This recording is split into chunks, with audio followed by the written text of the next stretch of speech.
ale ak ambulance bi nga xam ne ci place bi nga xam ne fii lañu waroon teg malade bi au lieu que malade moo fa nekkoon mais cette fois-ci drogue lañ fa fekk ambulancier bi jàpp nañ ko. ambulance su Colobane. mais da ko sàcc. am supposé je pense ambulance da ko jël dem. cela veut dire que y a de la négligence dans cet hôpital. Ah ok dafa jël moom doo ambulancier. soit il est complice avec le chauffeur. muy ça c'est la complicité directe.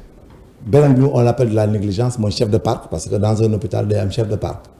C'est le chef de parc qui shift les véhicules et les ambulanciers chauffeurs yi léegi comme ça il sait qu'en pédiatrie il doit y avoir une ambulance en gynéco affaire maternité les femmes qui accouchent parfois il y a des nécessités césariennes nga war ko déplacer wala bu def analyse da nga koy yóbbu ainsi de suite chez les diabétiques tout ça donc le chef de parc doit veiller sur les véhicules d'une heure à l'autre ana tel oto chauffeur bi nga xam ne mooy titulaire bi aussi war nañ ko enquête parce que oto mënoo ko sàcc ambulance bi mënoo ko jël dem te amut ku ko xool il faut le prendre et enquêter et voir les complicités et les arrêter c'est des complicités voire des co-auteurs maintenant loolu ça arrive de tout temps que les gens utilisent yu mel noonu c'est-à-dire yu sol tenue gendarme ak policier trafiquer drogue dem dañ koy def loolu douanier dem wala nga jël ay ambulance am na ñoo xam ne sax ku dee la non am na ñoo xam ne sax ku dee la ñu teg ci kaw yàmbaaj cocaïne la ñu jël teg ko ci kaw gis nga les corps là bu ñu ko daan transférer d'un état à un autre am na ñoo xam dañ koy kaar dañu ñëw gis vous savez on vidait les corps de leurs viscères quand on les transportait oui dañ ko daan vider normalement bu ñu leen daan transporter na def une semaine autre technique bi amoon à l'époque si tu laisses les viscères mbàq yeeg yooyu ci biir donc conservation bi day compliqué finalement sax dañ daan caster caisse bi maintenant comme les sciences sont exigeants maintenant il demande à ce que les corps dañ koy génn sangaat leen donc en France dañ koy remplir ak seen am na benn produit là formose xam nu tuuti là y a des produits quoi boo demee ay Côte d'Ivoire ils sont très spécialisés dañ koy piqûre ay piqûre am na fu tudd pisam quoi loolu seen liggéey préparer un corps ba nga mën ko dañ 3 mois 4 mois. donc mbàq yi buñ ko daan dindi. dañ koy dindi ñoom sànni ko ci kii incinéré. waa dëmm yi duñ ko gis. dañ koy incinéré. dañ koy incinéré waaw. léegi nag il mettait la drogue là-dessus. finalement léegi. en Europe booy war a transporter corps boobu day dem fu sori. wala am yoo ci dindi. léegi buñ koy emballé police day taxaw. booy dugal ci kees police day taxaw. say dugal ci kees bi ñu transporté. sinon drogue dealer dañ koy kar fay xaalis dugal ko ci. topp ko ba foo ko suul.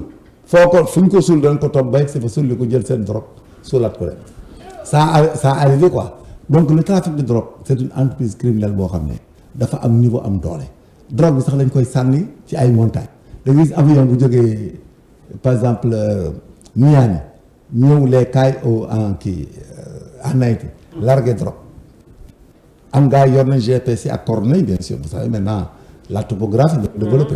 Tu as les coordonnées, tu les programmes, ils te disent l'endroit. Avion bi aussi il a les mêmes coordonnées de là où tu dois aller parce que y a la carte. day ñëw largué drogue bu ñu jël si ko.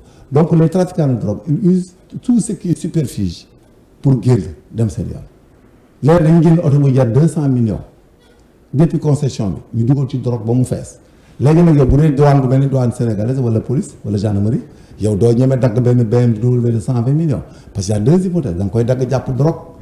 waa ji perte jàppoo drogue bu payé c'est une destruction de biens appartenant à autrui léegi nag dañ leen piéger dañuy jël benn oto bu am valeur Gambie def ci 500 kilos de drogue mais def montage direct yoo xam ne oto bi ngay détruire pour génn ko mais drogue boobu day mat 2 milliards 3 milliards donc ñoom deux hypothèses la yow en tant que douanier policier mais si tu soupçonnes mais tu regardes que cliniquement da ngay xool ci biti mais doo risquer jël oto boobu ñëw tàgg ko fii parce que ñun amuñu budget yooyu budget buy prévoir nga fay 120 millions ci benn BM bu bees tàq mais ñun duñ ko risqué xam nga.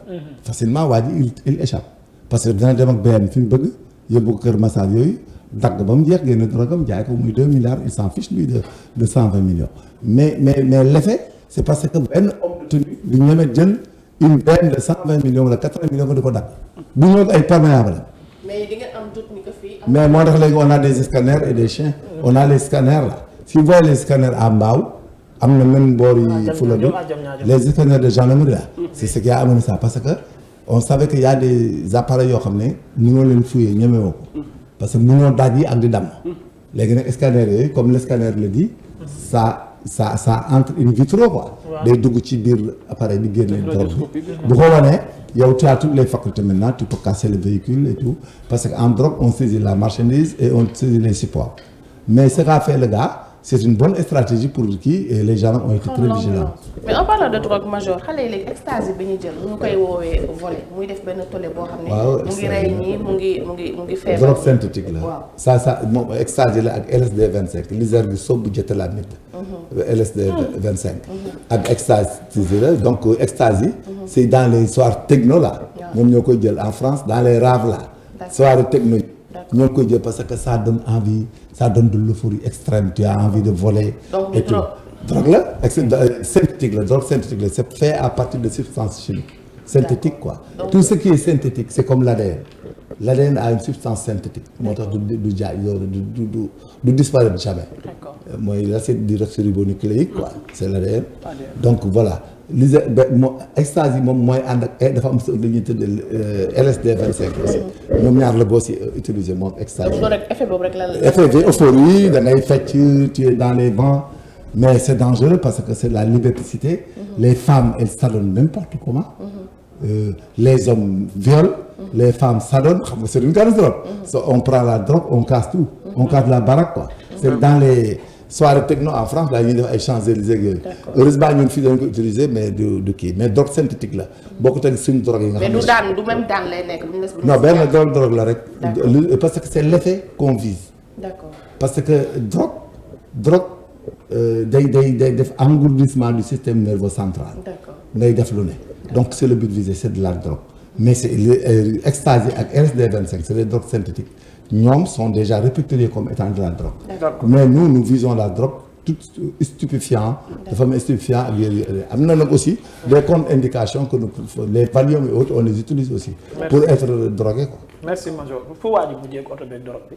bon kii ñu fekkoon ci oto bi nee nañu jàpp nañu ko drogue bi 125 kilos la donc drogue bi aussi saisir nañu ko ubbi nañu ci enquête am. C'est ça. D'accord merci beaucoup. Ils vont les déférer puis il y aura instruction. Kanji bëgg nga déférer jàpp ràpp de. non man li ma jàng rek lay jàpp. moi j'ai appris monsieur. Major yow comme caabi. non mais monsieur man j'ai fait diplomatie je suis un directeur d'enquête. Man directeur d'enquête là j'ai fait un diplôme supérieur à l'OPJ man li ma jàng mooy loolu ngay indi ma wax la kii li mu def lan la kii li mu def lii la kii li mu def laa la investigation on a tué on a volé on a fait comment on fait pour retrouver quelle est la relation de cause à effet quels sont les éléments précurseurs je suis spécialisé dans les empreintes digitales et la biologie moléculaire mooy sama métier empreintes yi dama koy interpréter boo tegee sa baaraam fii mën naa leen génn yéen ñëpp seen bos ban la jàpp leen c'est ce qui est à apprendre. Je fais l'analyse criminelle. Loolu mooy sama métier et je fais le renseignement criminel. Major sa métier aw ma ci benn soxla. waaw mais li ma am na njëriñ. sa métier aw ma ci benn soxla. waaw non mais état yi am nañ ci soxla. man liggéey naa ci lu bari booy.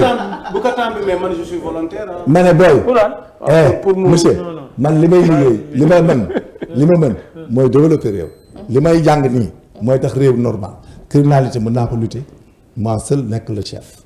di ko dindi ba mu set parce que dinaa ko digaale ak yow ba nga xam ne digaale naa ko ak yow parce que gis nga un état xam nga comme omelette la rek on ne peut pas faire des omelettes sans casser des œufs c'est la même théorie il faut faire comme les Américains comme les Russes comme les autres pays. booy omelette toj na ni ba pare omelette bi mujjul neex. non dana neex Sénégal li ngeen gëm moo tax du ngeen ci génn sentiment yi ngeen am yow boo fekkoon sa benn frère buy sa benn neveu wala sa benn mbokk bu doon agressé jigéen ba koo rey ñu fetal ko mu daanu yow doo gis.